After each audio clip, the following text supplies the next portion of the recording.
If you have never experienced a near suicidal depressive breakdown, I can tell you what it's like. I had one 5 years ago. Now, hopefully this isn't you, but looking back, I know it was the best thing that could have happened to me. Because up till then, I was just like every other clueless entrepreneur, maniacally focused on success, but ignoring all the signs, moving nonstop from one guru get-rich scheme to another, yet still completely in the dark about what I was supposed to do with my life. But as they say, that was then. This is now, and if you can hear my voice, then you and I both know we are ready to get serious about living the life we love, not just existing in it. But how do we do it? Join me as I work with hundreds of entrepreneurs just like you to learn their insider secrets, what's working now, and more importantly, what hasn't. All to help you, the struggling entrepreneur, decode what's keeping you stuck, enabling you to live better, accomplish more, and truly become the person you want to be. Hi, my name is Bryan Forsythe, and welcome to Radically Unstuck. All right. Hey, welcome to Radically Unstuck. My name is Bryan Forsythe. Welcome to the podcast. And I want to remind you, this is not just a podcast. This is a movement in the moment. The moment you decide to start living the life that you would gladly fight for. That's the purpose of this podcast. And I'm going to tell you, we have a fantastic guest today. His story is truly heartbreaking and amazing, life fulfilling.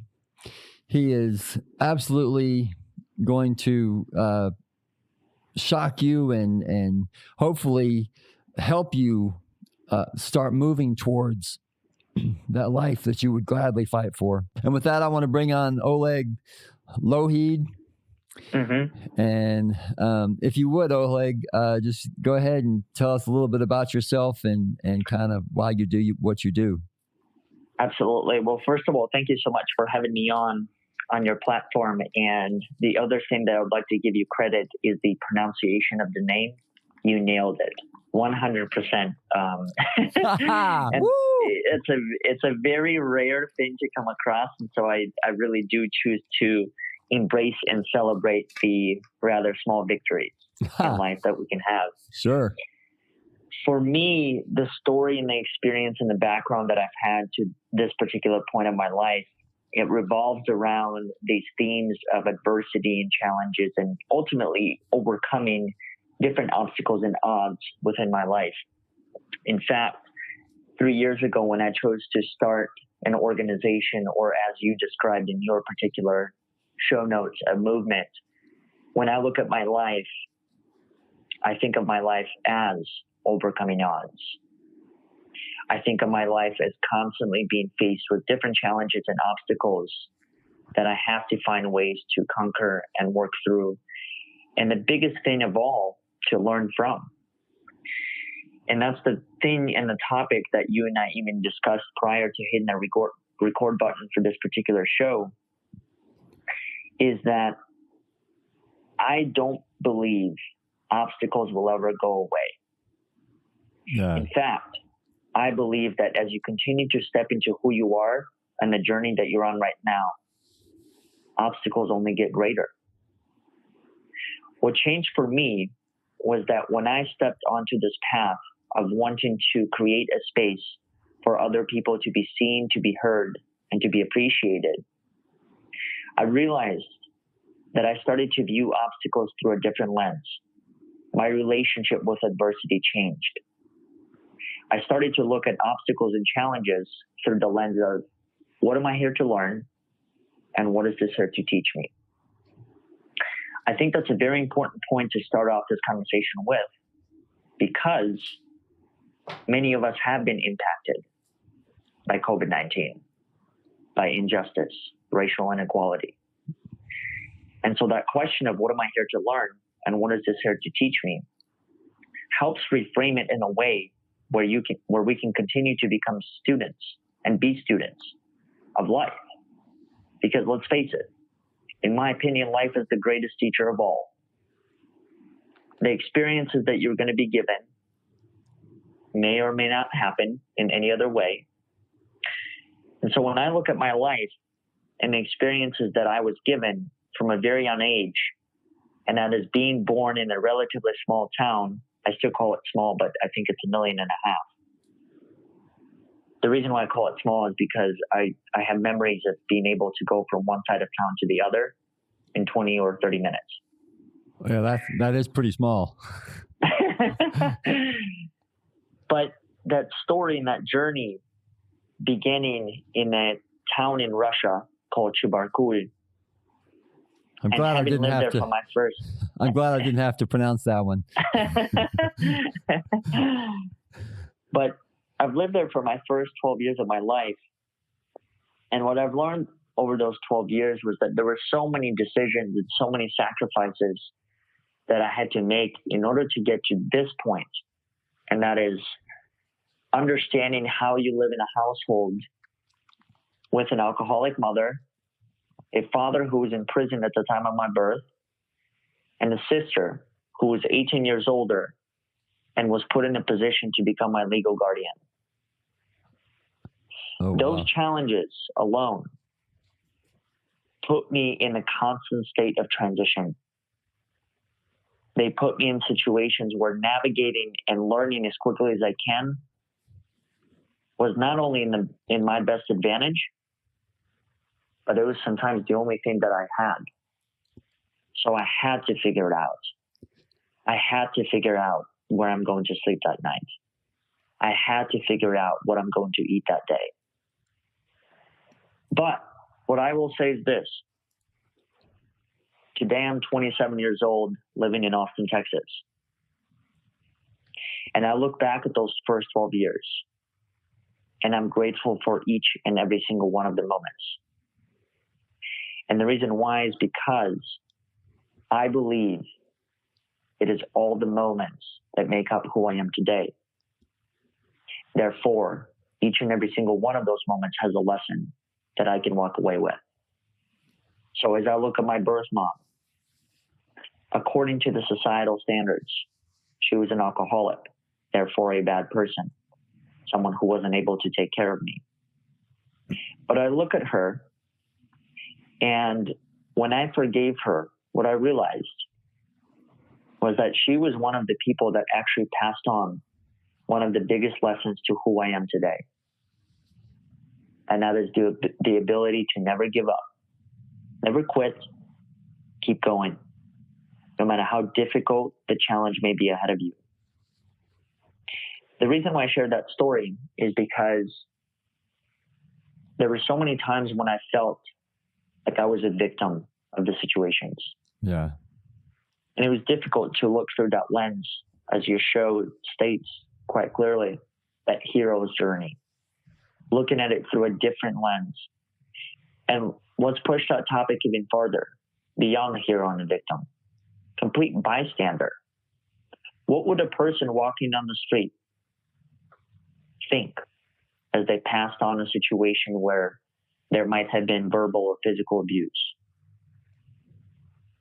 What would they think that they know? And so in understanding all of these things and putting it into practice, what I realized was it's all a matter of perspective. It's all a matter of the lens that you're choosing to look at the situation from. You can look at it through the lens of, I was abused, I wasn't fed, or I can look at it through the lens of, I gained some serious lessons that for some of us takes a whole lifetime to learn. Yeah, and I think that in order to be great in one way or the other, we have to learn those lessons, right? Like if you hadn't gone through what you went through, Mm-hmm.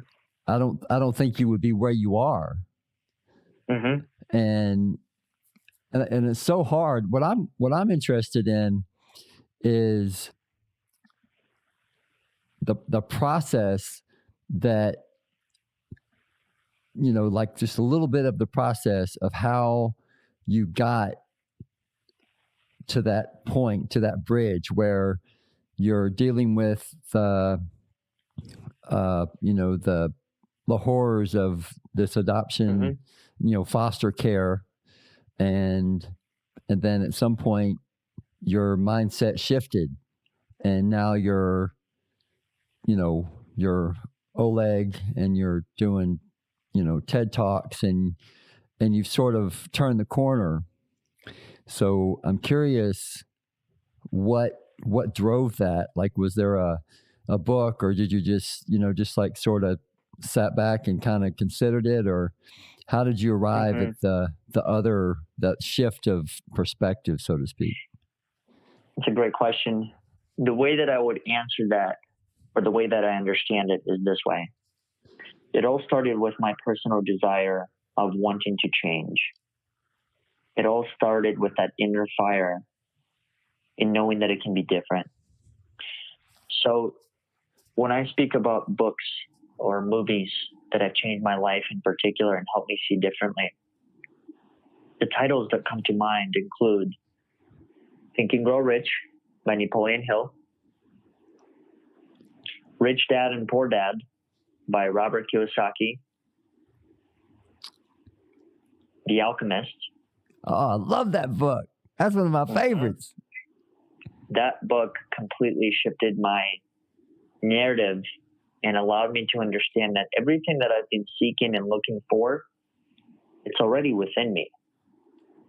It's just that I haven't created or come across certain opportunities that can help me see those things, see that power within. Then what I chose to do is I chose to put it all into action. So to give you a better understanding of how I actually even read books, very rarely will I pick up a book and read it from cover to cover. Instead, I choose to read books in chapters because I believe that your life is in chapters. That's how it's told. So I'll read a chapter and then I'll try and implement it as fast as I can, whether it's in the form of a conversation or some action that I choose to take that day. The reason why I do that is because I learned that yes, knowledge is power, but I chose to take that step a little bit farther. Knowledge with action is power. Just knowing simple things in life, I don't think it actually is enough to get you wherever it is that you intend on going. You got to be able to put it into practice and understand it in a way that you are meant to understand it. So in reading those books and learning from those perspectives, that was a big first step in helping me understand that I truly can, no pun intended, think and grow rich through my experiences. I watched a video recently that just made sense to me. It was a video of Oprah Winfrey. And in that video, one of the speeches that she talks about her younger self, and in particular, the abusive relationship that she had faced. And she had said something that really stood out in my mind. And the reason why it stood out in my mind is because I believe that's how I actually look at the world. She said that when she was younger, she chose to believe in the possibility that the world could be different.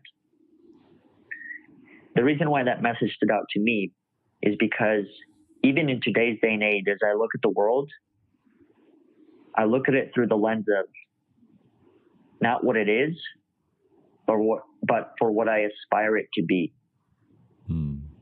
And I think there's a big difference between the two. That's a powerful message. Because I know in my experience, I have been this information collector.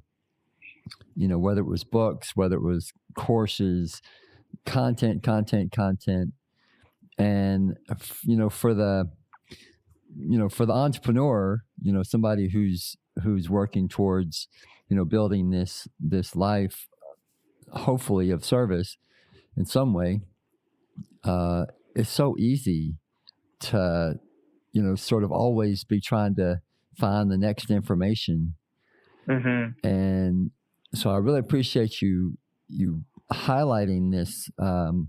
It's really funny because I have a friend. I'm not going to mention his name because he's he wouldn't appreciate it. But I have a friend, and he's literally living in his car. He's been living in his car for. This is the sad part. He was living in his car for a year. He gets out of his car for 6 months. Things are happening. Things are awesome, et cetera, et cetera. Things happen, blah, blah, blah. He's back in his car. He's been in his car for approximately 9 months now, living in San Diego in his car. And he actually reads books like you do. Like he'll be reading like 7 books at a time because he's only reading, like these little bits, and then trying to work towards action. So all that's to say is I hope that the listener really takes this on, because if you really are trying to work towards the life that you want, it requires that one, thinking outside the box, this idea of not reading a book from cover to cover, because there's some people that say that a book is like an agreement, and if you start a book, then you finish a book. And thinking outside the box in this way, and even down to how long it is after you consume the information that you actually are using it, I think that's powerful. I also think that in regard to the book, here's one thing that I'll say is that what you said as far as some people thinking that a book is like an agreement, you finish it as soon as you pick it up. For me, I don't look at it through the lens, and here's why. I think books are there, as well as other forms of knowledge, to help you get to the next level or the next step. So if you received enough knowledge and information within that first chapter, even within that first word or within that first sentence, then that's a job well done from the resource point of view. And that's where I think it changes everything, in knowing that I just have to read this because I can't quit type of thing. And I have to, and I committed to it. But looking at it possibly through a different lens as well, and thinking to yourself that, what was the intention? What was the purpose of me reading it to begin with? Was it to acquire a skill, a tool, a piece of information to help me move forward? And if I received that during the first sentence, first paragraph, first chapter, then could it be possible that maybe that was the purpose of that book? That's something that it's interesting to think about it like that, to have like this, because that mindset is a mindset of intention, right? Which is also something that, this idea of living life with intention, and, and to what degree you're living it with intention. And I think that's another, it's always so fun doing these podcasts, because, the tiniest little thing, comes up, and it seems like it means so much. So hopefully somebody's listening to this, but, this idea of how much of your life are you living with intention? And and would you say that the great lives, not necessarily the people that are rich, but the people that manage to do something with their life, would you say that intention is like the hallmark of a great life, right? I would say that intention and attention are the hallmarks to a great life. Choosing where you put your focus and what you focus on is going to determine the trajectory that you take in this life. So if I'm putting all my focus and my energy on my words of not being able to make a financial living or be financially wealthy, then those are the things that I'm going to manifest. That's beauty, I think, of even having to experience this particular journey that we all go through, and that is life, is the fact that words really do matter and words are powerful. So in moments of despair and adversity, I've learned this through my own experience. When I continue to repeat to myself that I'm broke, there's no way I will ever be able to do it, I can't believe it's happening, those are the things that I attracted more of than anything else. Yeah. And so I think that intention and intention part play a big role in just continue to remind yourself that challenging times will come. Life is full of ups and downs. One day you might be on an up, next day you might be on a down. You don't know when that day comes. You don't know which part of the day is going to be on an up and which part of the day is going to be on an down. The only thing that I think I do know is how I choose to react to one of those circumstances and situations. So focusing my attention on the possibility rather than the probability. And that is, in my case, as I look at my story, having come here at the age of 12, not speaking any English or barely enough to carry a conversation, and then hearing the statistics and the stories and the quote odds of me making through any situation that any child of my age would, were slim to none. Yeah. Because let's face it, there is no similarity between even the English alphabet and the Russian alphabet. And so with that, I was already counted out in many of the conversations to be had. But what I realized was this, is that statistics is just someone else's experience. It's just someone else's story. And it doesn't have to be your story. You can have a different story as well, a different ending to that story.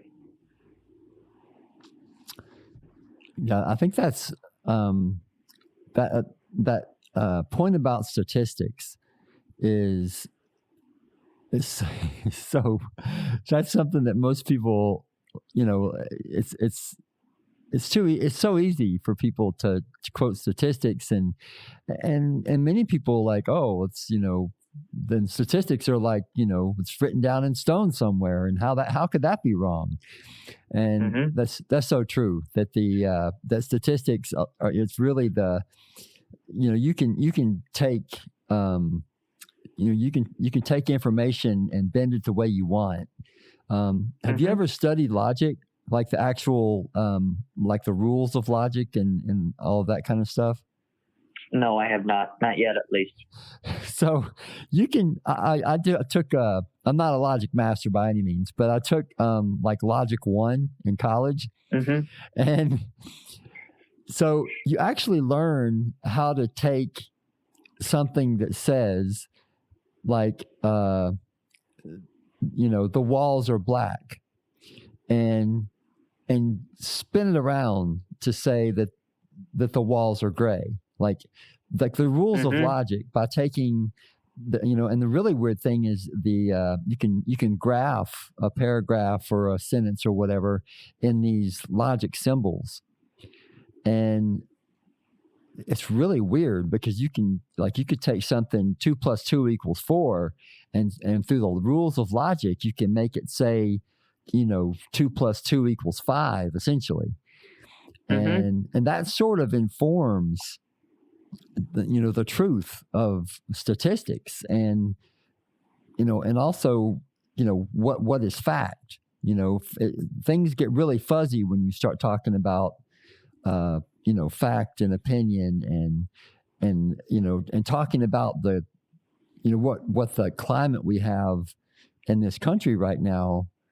I think that's important to remember, to do your own research, to look and see, and also make your own evaluation. And I feel like people tend to not want to make their own evaluation. And so we kind of become dependent on statistics and. Well, let's also face the fact that this we're living in 2020 with access to probably every piece of information that we aspire for through all these different forms of social media and the internet. The internet completely changed the game. And what I'm learning now is because everything is so accessible, maybe there is a tendency for some of us to be more dependent on others when it comes to that information, because you no longer have to think. If the information is there, what's the point of thinking? What's the point of even having a conversation like this when you can talk about the possibility of 2 + 2 being 5 and not 4 in some situations other than basic arithmetic? So I think there's a lot to be said in regard to the ability to think outside the box, problem solve, and understand that critical thinking doesn't only come in one form. I think for the longest time, I even believed this, because that's what I was taught, was that the way to attain critical thinking was to go to college. That somehow that diploma and that 4-year experience, for those of us who are fortunate to finish it in 4 and not 5 or 6, is going to give you or guarantee you the ability to think critically. When in reality, what I realized after graduating was that college is just one form where you can receive critical thinking. It's not the form. You can receive the tools for critical thinking through everyday conversations, just like the one you and I are having right now. It's all a matter of perspective. It's all a matter of what are you there to learn? What's the mindset? And what's the lens that you're looking at this conversation through? I may be in this conversation. My lens is, what is Bryan here to teach me? What can I learn from his experience? How can I apply it moving forward within my everyday, day-to-day life? So I think there's a lot to be said in regard to what you just pointed out, and that's the ability to question your surroundings and know that there is no ultimate truth to anything. At least that's my opinion of it. The truth is whatever you believe to be true. And that, in my opinion, once again, I think it's meant to evolve, just like any other subject in life. When you think about love, what is love? It varies. The love from a child to a parent, the love from a partner to a partner, the love from myself to my dog. Very different types of love. Therefore, there is no ultimatum to any of it, because it depends on the experience and the entities involved. So I think this ability, once again, to question your surroundings and know that, yes, you might be a byproduct of the people and the influences that are around you, but you have a choice in which of those you act upon and which of those you just simply let go and keep going. I think you bring up a really powerful point, which is this questioning. And it's one of the things that I talk about a lot, questioning and asking, especially, when it comes to your thoughts. And, because I had a near suicidal depressive breakdown 5 years ago. And so, one of the purposes of this show is to, always kind of bring out the validity and the truth and the reality of depression and sort of, just kind of always bring that up just to kind of, do what I can to break the stigma of depression. And questioning is so important when you're dealing with depression. Questioning, what I talk about, the inner garden, what kind of thoughts are you allowing to propagate in your head? And I wonder whether, in all of your experiences, did you deal with depression while you were, moving through? Absolutely. Probably deal with depression even today. I don't think that depression ever goes away. I think what changes is your relationship with it. Yeah. And how you choose to move forward throughout it. I mean, think about it this way. Being introduced to a new country, not knowing how to speak the language, not knowing a single friend that you can talk to, barely understanding how to communicate with your parents. I think that's every reason in the book for me that I could think of for why I might have been depressed. Yes. So it's hard to know that when you don't fit in, it's a challenge. And so I think for me, once again, what changed was as I became more immersed into the culture and learned the language and everything else that this country has to offer, I realized that depression, sadness, joy, because those are natural human emotions, they're always going to be there. Always. They're never going to leave. There's nothing I can do, I believe, in my lifetime that is going to completely eliminate them. Because here's the thing. As one of my friends had mentioned this many times, life is like an onion. Every emotion is like an onion then. As soon as you get through one layer of depression, all that means is there's going to be the next one. Yeah, it's I really appreciate you saying that about depression, because that's one of the reasons why I continue to kind of bring that up, because what can happen is someone can deal with depression and then, come out of it or like they're in a deep depression and so they come out of it and then they sort of think, it's really easy to say, oh my gosh, I'm so glad that's done with, that's over. And so they stop paying attention, to the thoughts and to the feelings because they're so glad to be over it.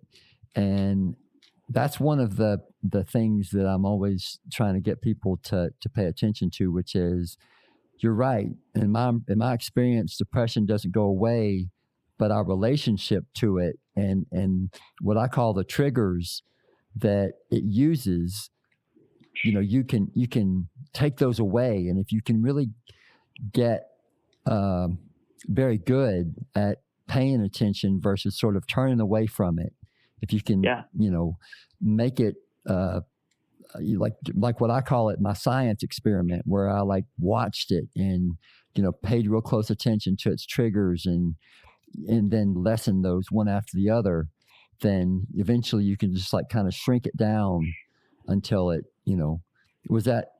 that's kind of where you're at. It's kind of just shrunk down into, So listener, it is possible. And we're not saying it's easy. It's not easy. But nothing ever is, right? Nothing that's going to teach us, is ever going to be easy. And speaking of easy, speaking of teaching, I know that, there was something specific that you wanted to bring to us, something that's very, very dear to your heart. And, so go ahead and talk with us about that. For me, what that is a question that I choose to look at adversity and all these other challenging moments with, and that is, what am I here to learn? What is this here to teach me? I think what's been interesting throughout COVID-19 and everything else that we've experienced as not only a town, a country, but ultimately as the world, with all of these adversities and what appear to be setbacks to some, I chose to look at a completely different lens, and that is, what is this here to teach us? And it's an acquired skill, 100%. It's not something that I learned over a day. It took me many years to understand. But what I realized was the importance of looking at every situation through that lens. and learning from it as much as I can, and understanding that each adversity is going to bring with it, I believe, an equal opportunity. And that is an opportunity for you to create a world completely different to the one that the adversity might present to you. And I think that's a beautiful thing and a beautiful perspective to look at, in my opinion, because it reaffirms me that there's progress that can be made even within the challenging time. There's growth that I can experience. There's transformation that I can go through. Yeah, I think that even with everything that's going on, and there's huge problems, and people are ill, and people are dying, and that's harsh and that's hard, and nobody's nobody's negating any of that, but right. But I think we are seeing this reorganization and this redefinition, and I think many of us are finding some a bit more peace, like in the difference that we're having to deal with. Yeah, there's this returning to a simpler life and a less full life, and for some that's scary, and obviously that has real problems in the life. But if you can step back and see it and kind of assimilate that, yeah, then I think that moves civilization just a little bit closer to a better form. Yeah.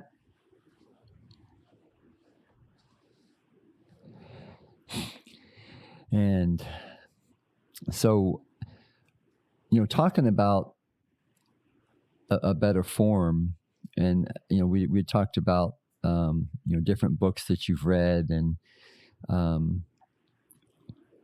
so what would you 5 years ago, where were you? What was going on 5 years ago? If you could look back and think, like, where were you as far as like your headspace, and what would you tell that person 5 years ago, if you could? 5 years ago, I was probably just beginning the transformation, the next chapter of my life, the stepping into purpose, the stepping into meaning, the understanding that there's meaning within suffering. That's where I was, as I chose to step into this space and these experiences and know that there was purpose and meaning that can be articulated through all of them. So Overcoming Odds is the organization that I started 3.5, maybe even closer to 4 years ago by now, with the intention of creating that space for people to be seen and to be appreciated through their stories and experiences. And so when I look back at that journey of 5 years ago, that's when I had developed enough courage to step into that space and know that I can be of value to other people and of service to other people. So if there's anything that I could pass on to people as far as closing statements to the conversation that you and I had today, it is never give up. There's always a way as long as there's a will. I firmly believe that.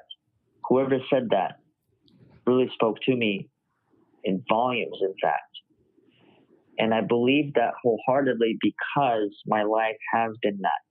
My life has given me enough opportunities to look at whatever the adversities may be and help me understand that as long as I keep going, I'll keep finding that way. That's beautiful. That's why we're here, right? That's why we do this podcast, so that you could tell that person that's out there right now that just keep going, man. If you need help, please reach out and get help. Let people help you, right? Like that's Oleg didn't get here without help. I want to absolve whoever's listening of this idea that people who live amazing lives doing amazing things, no man is an island, and you don't have to be an island. Reach out, especially, one of the main reasons I do this podcast is to help men in particular understand that it's okay to be vulnerable. It's okay to reach out and get help and say, I have a problem. And, I forget the statistics, but they're really bad when it comes to depression and suicide. And men in particular, listen, please, let people help you, build a network, and don't give up, because a better life is available, and nobody said it's easy, but we're saying it's possible. Yeah. Oleg's telling you it's possible, and believe me, most of us have never lived through the hell that Oleg has seen. And we didn't even get to talk about the fact that you were Russian in America, trying to, I can imagine. Never mind the fact if you had been like just a foster kid and you were from like Mexico or something, that's one thing. But right. But being Russian is like being Chinese. Those two realities. I can only imagine that made things just a tad bit more challenging. And I'm so glad you made it through, and that you're doing this amazing work. And speaking of this amazing work, if we want to find out more about what you're doing and the foundation that you've started, what are your contact details, so to speak? The best way that people can connect with a lot of the work that we do, and that's simply typing in Overcoming Odds on almost every single platform you can think of. And you'll be able to find different opportunities for you to share your story, for you to tune into some of the conversations that we have through similar medium that you and I are talking through, and that is a podcast. And then beyond that, we host events. We used to host in-person events. A lot of it has transitioned to virtual now. And then one other thing that we do on a consistent basis is every single Saturday at 9 a.m. Central Time, we host a Zoom call free of charge for members of our community to talk about a topic that is relevant to our lives and have a discussion amongst however many people that choose to join every week, and shift our own perspective through the collective of others. Personally, LinkedIn is the place where you can find me and connect with me, and I encourage you to do so, whether it's just sharing your experience, picking my brain, or whatever it may be. I'm here to help. I'm here to support in whatever way that I can. All right. And that is awesome. That's amazing. That is life fulfilling. And this has been a wonderful podcast. I can't thank you enough for being on, Oleg. And the only thing I have to say is, like I say every podcast, be kind to yourself. Be kind to yourself. If you have a thought, if you have an emotion that is not something that you would want your mother or your best friend to think or feel, then I encourage you to consider whether it's useful, not whether it's true. True is not the point. It doesn't matter whether it's true. It matters whether it's useful. Is that going to bring you farther or further away, closer to where you're trying to go? I want you to practice radical self-love. no matter your history, no matter your struggles, radical self-love, the ability to love yourself despite truth. And I hope that you can do that. And with that, Oleg, I thank you again for being on. Thank you. Thank you for giving me this opportunity. And with that, peace, everybody. Everybody. Everybody. Everybody. Everybody. Everybody.